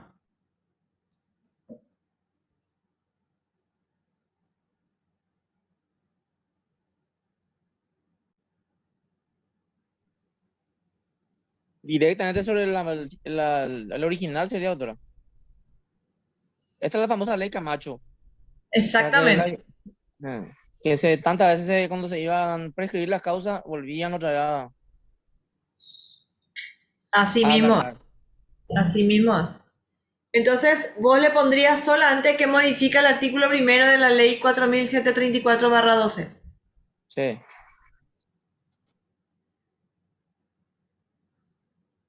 Tendríamos que poner por lo menos hasta el título, hasta que suspende la vigencia de la ley, por lo menos hasta ahí, para especificar el título de la norma que se va a modificar. Pero yo haría lo mismo también que vos. Es muy engorroso el título y no se entiende lo que está queriendo transmitir. Muy bien, pasamos. Abrogación, y ya vimos nosotros el tema de la regla de la abrogación, para el caso del cual la nueva disposición elimine totalmente una norma previgente. Entonces es que abroga la ley, y ustedes saben ya que al encontrar la palabra abroga significa que la ley perdió vigencia en su totalidad. Lo mismo pasa con las derogaciones. Entonces, para que vean, nosotros en la lámina anterior vimos en qué lugar del texto de la norma puede ir. Y acá vemos que también constituyen especies de modificación. La abrogación directamente saca de circulación una norma, y la derogación, si va a ser esa el motivo de nuestra norma, entonces sí ya debe estar en el título la palabra. Entonces acá tenemos dos ejemplos que deroga la ley 1636 y se establece presupuestación por resultado. En este caso, lo correcto tendría que haber sido abrogar. Y en el caso del ejemplo de la derecha, que deroga el artículo 48 de la ley 569/75 del servicio militar obligatorio, está correctamente establecido en el título la modificación y está bien redactado el título también. Y vean que tiene concordancia y congruencia con el artículo primero. Esta ley solamente deroga el artículo 48. Entonces está bien en sintonía el título con el artículo primero.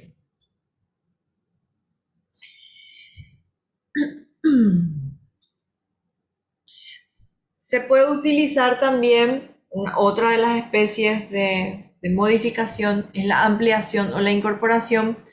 Ampliar o incorporar, que va en el artículo primero, en el caso de que el nuevo acto deje íntegramente en vigor el texto precedente y se limite a añadir nuevas palabras o disposiciones. Acá, en este caso, que les traje, que es acorde a la regla, dice que amplía el artículo primero de la ley 2397, que modifica y amplía la ley 222/93 orgánica de la Policía Nacional.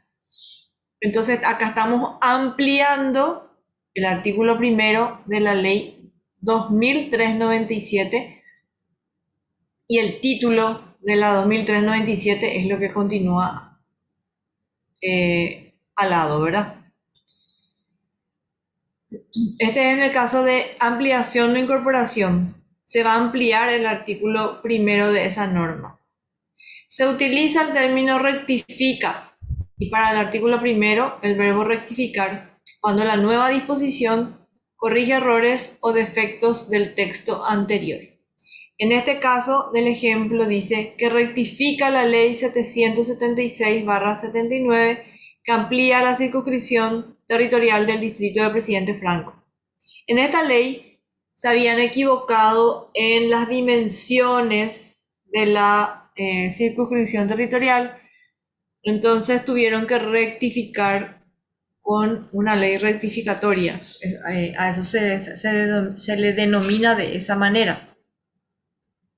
Porque no implica, si bien es una modificación, nosotros no estamos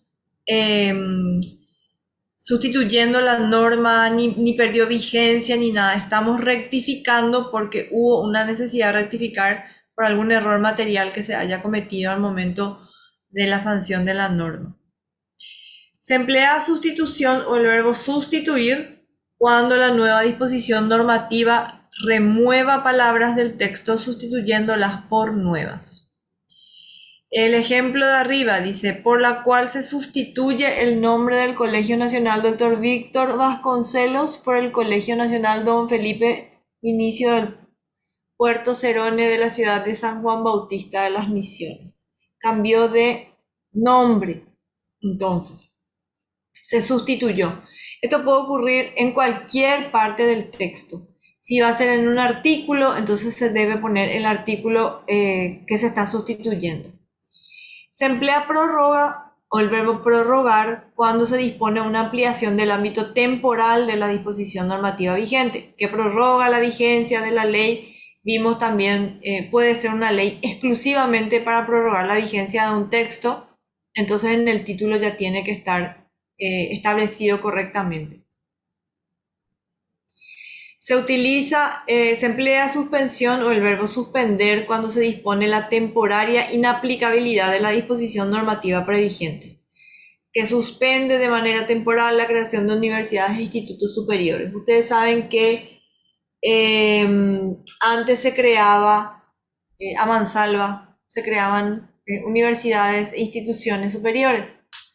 Y hubo un tiempo en que por la calidad o la baja calidad o la poca calidad que tenían estas universidades y estos institutos, se suspendió por un tiempo determinado y se establecieron nuevas reglas también para la creación de universidades e institutos superiores. Ahora ya con el CONE y la NEAES tenemos otro tipo de requisitos mucho más complicado y entonces esta ley colaboró de cierta manera con depurar un poco esa situación.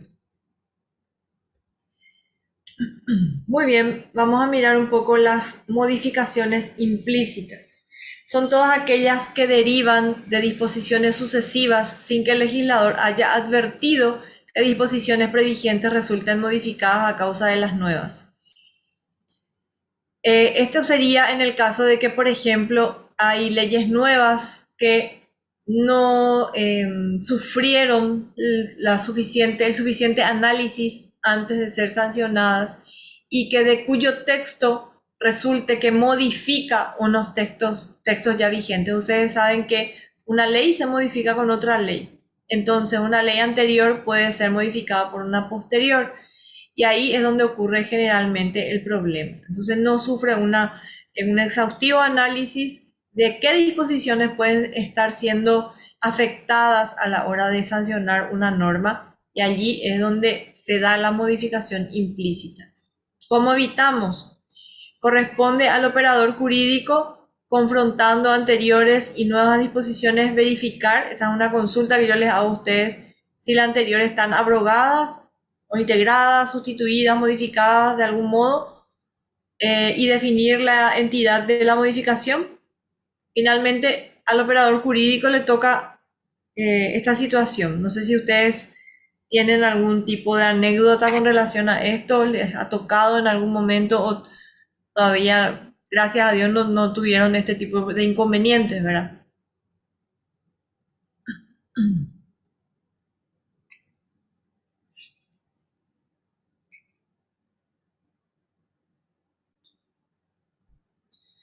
Bueno, las explícitas. Hay modificaciones explícitas cuando la disposición normativa realmente especifica la precedente norma que ha sido modificada, es decir, cita expresamente. Las textuales se dan cuando, además de señalarse en el texto a modificar, establecen sustitución, incorporación o eliminan, comprende la derogación, los vocablos que la competen. Y no textuales se presentan cuando se señala el texto normativo a modificar sin alterarlo textualmente. Son aquellas que modifican los enunciados de las disposiciones normativas sin intervenir sobre ellos.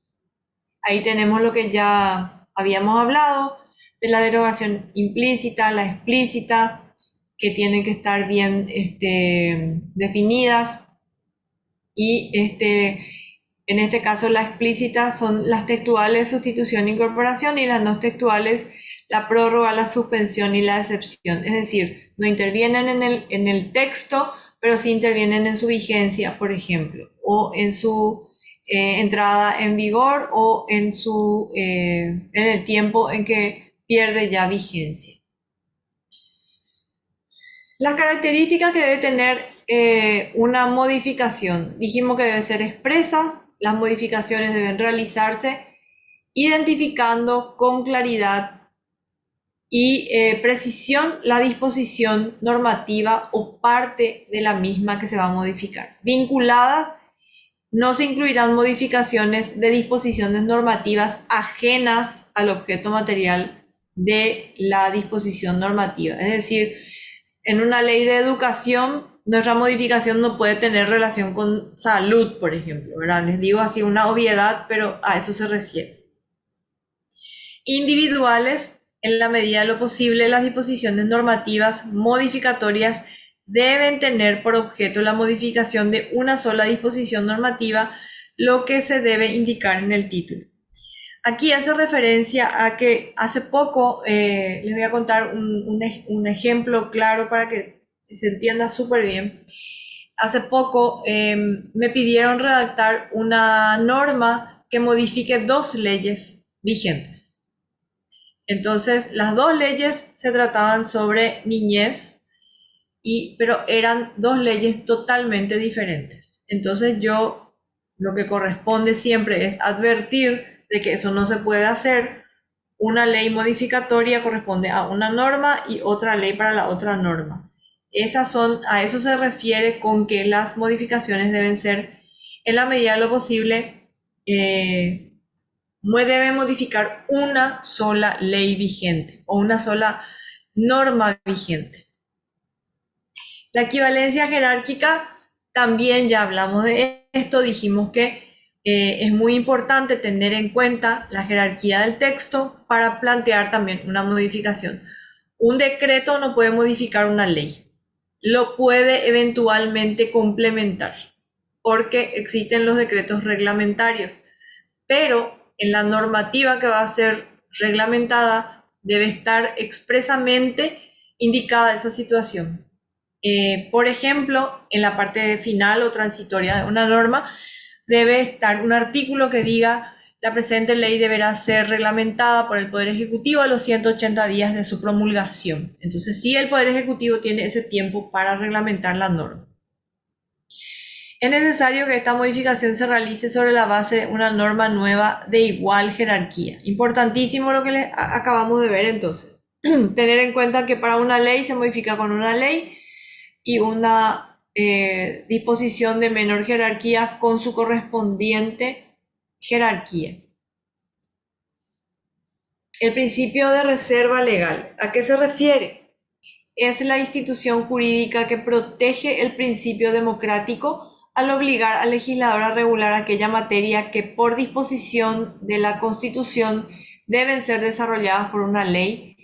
Es una ley que impone un límite tanto al Poder Ejecutivo como al Poder Legislativo. Esto está establecido en los artículos 202, 222 y 224, que está relacionado a la materia de competencia de cada una de las cámaras. Por ejemplo, tratados internacionales debe ser Cámara de Origen el Senado, por su competencia constitucional. Y diputados, por ejemplo, todo lo que se refiere a legislación departamental. Tiene que ser Cámara de Origen, necesariamente porque la Constitución lo establece así. Vidal Campos señala que la zona de reserva de la ley es el ámbito de regulación de una materia de competencia legislativa exclusiva del Congreso. A eso se refiere, hace relación con el tema de la jerarquía de la norma. Por ejemplo, la Corte no puede legislar a través de sus acordadas. Legisla, pero internamente.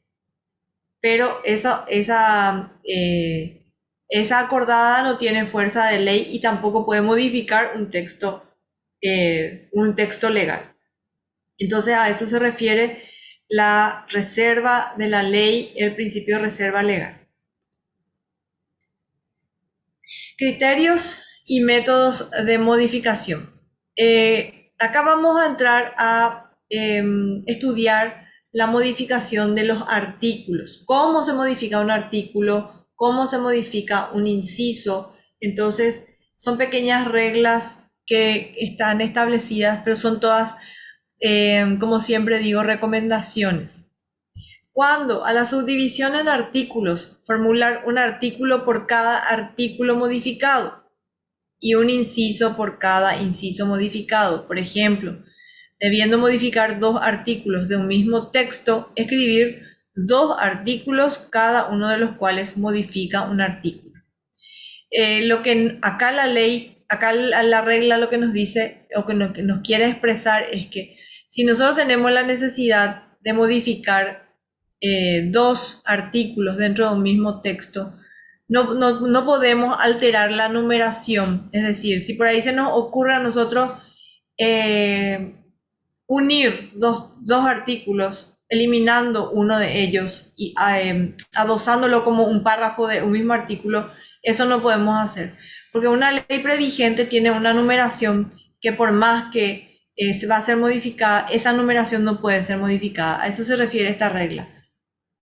Cada modificación de artículo le corresponde una modificación por cada artículo y también pasa lo mismo con los incisos. No pueden ser alterados, no pueden ser cambiados, sí pueden ser ampliados y sí pueden ser eliminados, dependiendo mucho del lugar en donde se encuentren. La regla 2, en caso de que los incisos modificados del artículo no estén numerados, se cita el orden y se evita, si es posible, sustituir un inciso por más incisos o bien sustituir más incisos adyacentes con un solo inciso. Esto es para no crear una secuencia, alterar la secuencia de los incisos eventualmente citados en la misma disposición de la norma. Es decir, siempre que se va a plantear modificaciones a artículos vigentes que tengan incisos o tengan numerales, se debe respetar el orden que tienen en la norma para no generar conflictos o generar problemas a la hora de la aplicación de la norma. Acá, por ejemplo, tenemos una derogación de un inciso. Deroga el inciso F del artículo 33. Está bien especificado qué inciso, de qué artículo y de qué ley. Y está también el nombre de la ley. Acá, en el artículo primero, dice derógase el inciso F del artículo 33 en congruencia con el título de la norma. Cuando vamos a ampliar o vamos a modificar un artículo que tiene varios incisos, nosotros vamos a ampliar, lo correcto es transcribir todo el artículo con todos los incisos y ahí se incluye la ampliación que vamos a hacerle a ese texto. En el caso de modificación de incisos debe preservarse la frase inicial del artículo del cual forma parte ese inciso. Ahí tenemos el ejemplo. Dice, artículo único, el Consejo de Magistrados por unanimidad resolverá: 1. Designar a un secretario general. Y eso fue modificado, pero ustedes verán que conserva el artículo, su número, el Consejo de Magistrados por unanimidad resolverá, porque ese es el título de ese artículo. Y la modificación del artículo del inciso primero es designar un secretario permanente. Ese es un ejemplo de lo que se refiere esta regla. Debe prevalecer la frase inicial del artículo del cual forma parte ese inciso.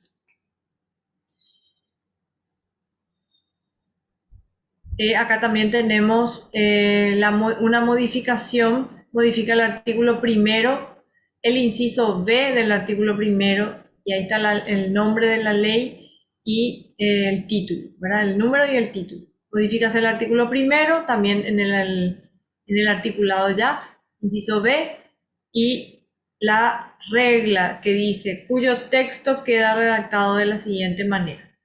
Como les dije, se transcribe el artículo y se le agrega la modificación que corresponde. Las modificaciones deben realizarse sobre el texto principal, como dijimos, sobre el texto madre y no sobre los textos modificatorios. Esa regla también ya hablamos. Hablamos también de las modificaciones expresas y textuales, que tienen que estar bien claras y específicas. La unidad a modificar debe estar identificada con precisión, también ya hablamos de eso. En el título se debe expresar claramente qué es lo que se va a modificar.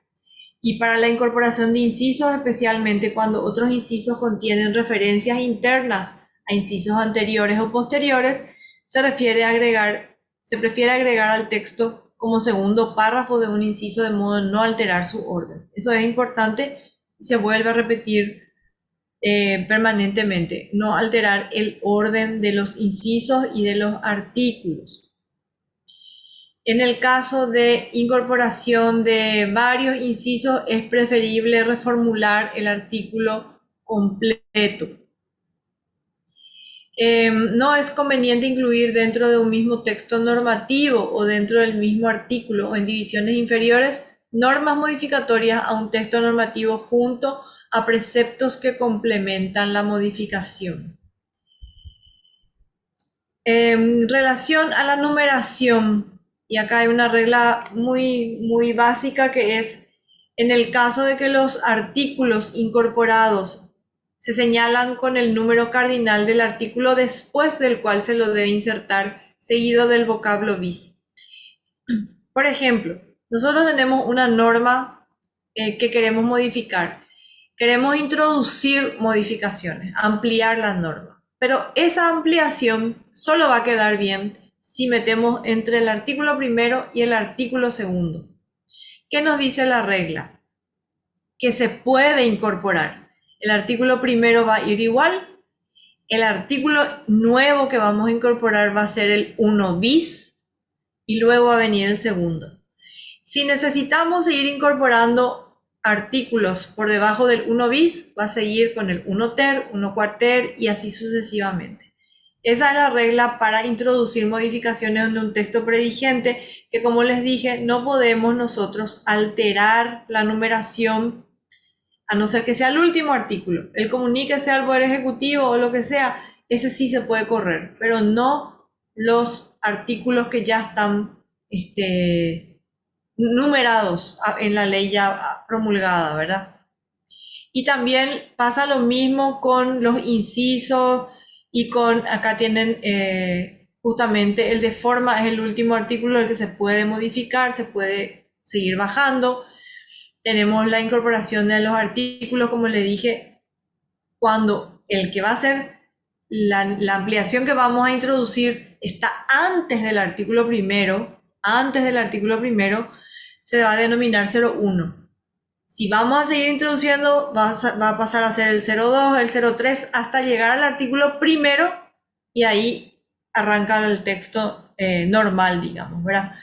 Y lo mismo pasa con la incorporación. Aquí ya les dije 1 bis, 1 ter y así sucesivamente. Y se debe evitar la utilización de números correspondientes a artículos derogados. Es decir, nosotros derogamos en una ley un artículo y por otra ley le queremos revivir otra vez, ¿verdad? Estas mismas reglas se aplican para la incorporación de divisiones a nivel superior de los artículos. Con los incisos pasa lo mismo.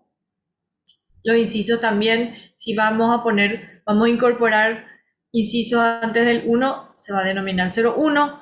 Si tenemos que introducir entre incisos el número que les corresponde y la palabra bis,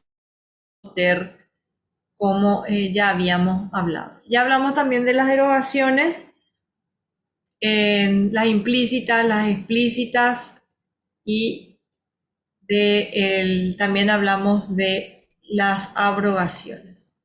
Entonces, con esto hoy culminamos nuestra clase, una clase medio argelita, pero importante que ustedes manejen esto, es parte de la técnica legislativa, es parte de lo que hay que manejar. Si alguna vez les toca escribir textos, tanto administrativos, resoluciones, lo que fuere, o modificar también, ustedes ahora ya tienen la estructura y conocen ya la manera correcta de modificar. Hay materiales en la plataforma, está el video que les pasé que no pudimos ver y también un pequeño ejercicio que seguramente que lo van a realizar después del final de mañana, ¿verdad? No sé si quieren comentar algo, consultar algo. Profe, Sí, bueno, ahí Jonathan va a alzar el video, va a enviar al grupo de WhatsApp de los hola, cursantes. profe. Ahora te ¿Qué tal? reconozco. ¿Cómo estás? ¿Cómo está, doctora? Gracias, gracias. Gracias. Vos nomás decís que es medio Argelita. No, es Argelita, muy interesante porque, como decían el otro día, es un tema muy nuevo para nosotros, que nunca hemos tenido la oportunidad. Y lo que te decía hoy también Neri, de que es muy valioso porque él va a aplicar en su trabajo diario, así que más que importante esta clase, profe. Muchas gracias. No, gracias. Yo Gracias. estoy la agradecida por el interés en la materia. Muy agradecida. Profe, contarle también a los cursantes que el material recomendado para este curso, tu libro, está en la plataforma. Hoy se tenía que alzar, no verifiqué si ya se alzó, van a estar en las plataformas los libros, primero para mostrar lo importante que son nuestros docentes y segundo para darle esa ayuda a los cursantes. Gracias, profe. No, gracias a ustedes. Muchas gracias. Si algún compañero quiere hacer una acotación, consultar algo.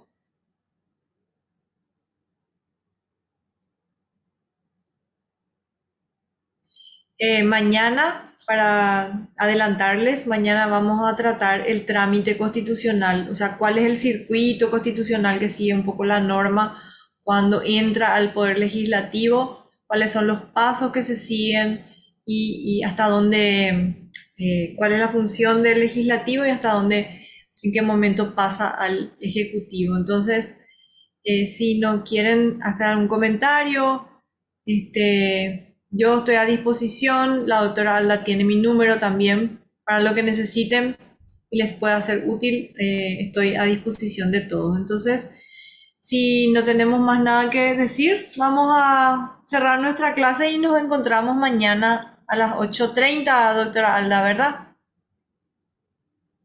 A las 8:30, profe, 8:30.